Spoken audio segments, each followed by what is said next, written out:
Hi, thanks for joining me today, Wednesday, June 24th. Now, I have many stories to get to today, but first I want to give you an update from yesterday's video. Now, as my video was being published yesterday, the FBI put out a report that pretty much backed up everything I said in my video. It was about the fake noose of Bubba Wallace with NASCAR. There was a lot of talk about a noose in his garage. Turned out it was a garage pull. Everything that I said in my video is true. Now, the interesting thing to keep in mind is that anyone else in the media could have done what I did, which was look into the story and report on their own findings. No one in the mainstream media did that. No one reported on it. So once again, I'm vindicated, and I should feel good about that. But let's get to today's stories. 3-day herd immunity music festival to take place in Wisconsin.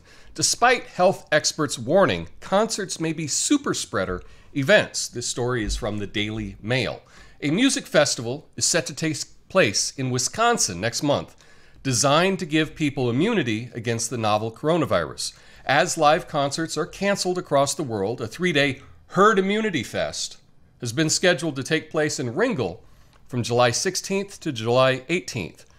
The event will take place outdoors at Q&Z Expo Center, which can hold about 10,000 people. The name of the music festival is a play on the idea that if enough people contract the virus, they will build up antibodies and be immune from a second infection or from spreading it to others. So why is herd immunity important? This is from the Mayo Clinic. Herd immunity occurs when a large portion of the community, the herd, becomes immune to the disease, making the spread of the disease from person to person unlikely. As a result, the whole community becomes protected, not just those who are immune. What percentage of a community needs to be immune in order to achieve herd immunity? It varies from disease to disease, but more contagious the disease is, the greater the portion of the population that needs to be immune to stop the disease from spreading. For example, the measles is a highly contagious illness. It's estimated that 94% of the population must be immune to interrupt the train of transmission. How is herd immunity achieved? There are two paths to herd immunity for COVID-19: vaccines and infection. A vaccine would be ideal. Vaccines have successfully controlled deadly contagious diseases such as smallpox, polio, diphtheria, rubella, and many others. Right now, there's no vaccine for COVID-19. So what about natural infection? First, it isn't yet clear if infection with the COVID-19 virus makes a person immune to future infection. Even if infection with the COVID-19 virus creates long-lasting immunity, a large number of people would have to be infected to reach the herd immunity threshold. Experts estimate in the U.S. 70% of the population, more than 200 million people, would have to recover from COVID-19 to halt the epidemic. So this is the important thing to remember. Right now, we have about 1 million people that have been infected. Those people talking about herd immunity don't understand what the concept is. They're totally using the wrong language. We would need 200 million people to be infected to get there. We're not even close. And so using that term shows that you don't understand what the term means. It shows that you're not really into science. And that's something that I see with this current lockdown. The hypocrisy is really staggering. We've heard about how on the left, they're the side of science, right? They're pro-science. I hear this all the time. And we've heard over and over again that social distancing, wearing masks, etc., is the best thing that we can do to stop the spread of this virus. And yet with the protests, and here in Portland, there was a big thing where thousands of people laid down on the Burnside Bridge for 8 minutes and 46 seconds to show solidarity and call for change, etc. Now, this is America. We can choose to do what we want to do. And as Americans, we really don't like it when other people tell us what to do. But in this case, if you're choosing to go against science, if you're choosing to do behavior that is against all the best medical advice, then don't claim to be on the side of science, because you're not. Twitter permanently suspends right-wing meme account Carpe Donktum from The Hollywood Reporter. Carpe Donktum, a self-described memesmith account which had over 270,000 subscribers before it was permanently suspended, had become popular on the right for posting doctored viral videos that were signal boosted by prominent conservative pundits and Republican politicians, including the president. In a statement, a Twitter spokesperson said, quote, "The account was permanently suspended for repeated violations of this policy," unquote. Last Thursday, Trump tweeted Carpe Donktum's racist toddlers video, an edited version of a viral video in which the toddlers, one black and one white, running toward each other, hugging each other, and then running away together. The edited video played elements of the video out of sequence, adding ominous music and a fake CNN chyron, suggesting that the racist white child was chasing the black child in an attempt to suggest news organizations were distorting reality and that America is not the problem when it comes to racism.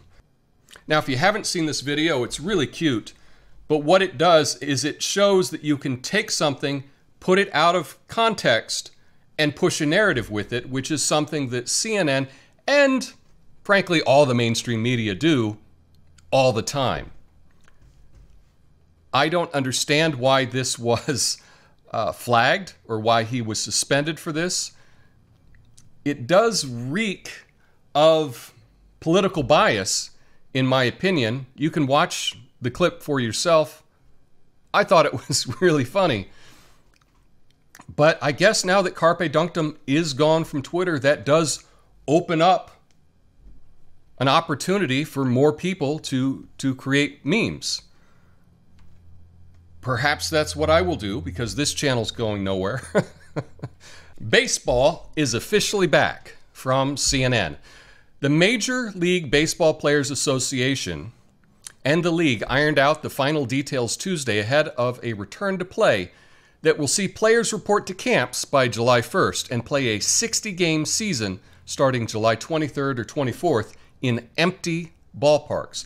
The last hurdle, an agreement on health and safety protocols, was cleared Tuesday night.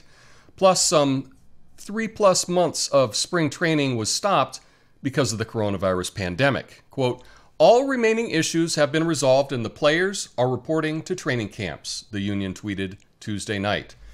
So they're going to play 60 games, empty stadiums. I don't know what it's going to be like watching it on TV with no fans, but again, I'm not their audience. But I think that this is exciting, that things are coming back and it is giving people more things to do. EU may bar American travelers as it reopens borders, citing failures on virus, from the New York Times. European Union countries rushing to revive their economies and reopen their borders after months of coronavirus restrictions are prepared to block Americans from entering because the United States has failed to control the scourge, according to draft lists as acceptable travelers seen by the New York Times.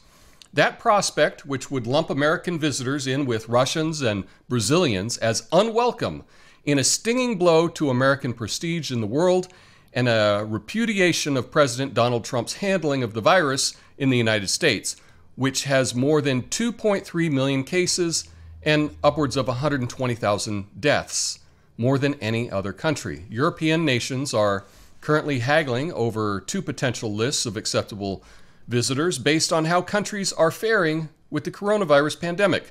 Both lists include China, as well as developing nations like Uganda, Cuba, and Vietnam.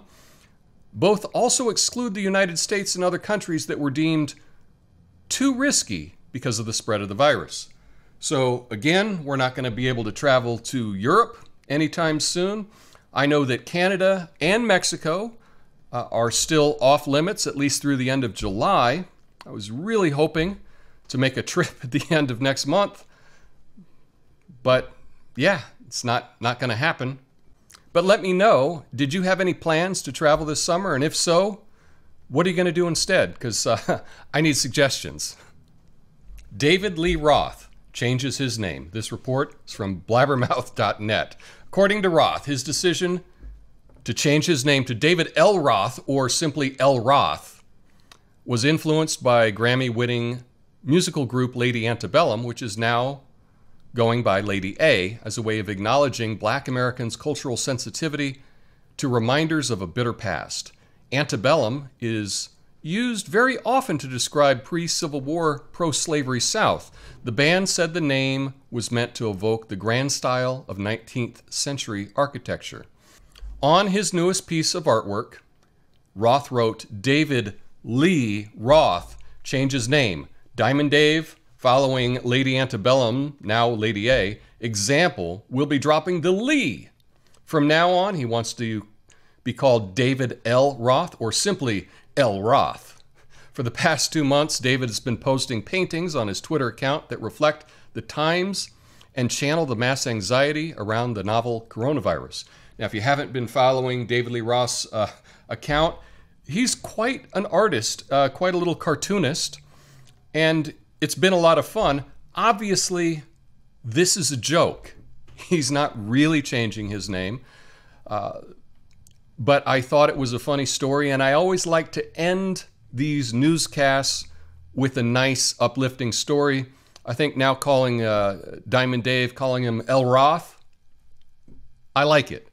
Let me know what you think about that, or any of the other stories today, in the comments. Have an awesome day. Peace.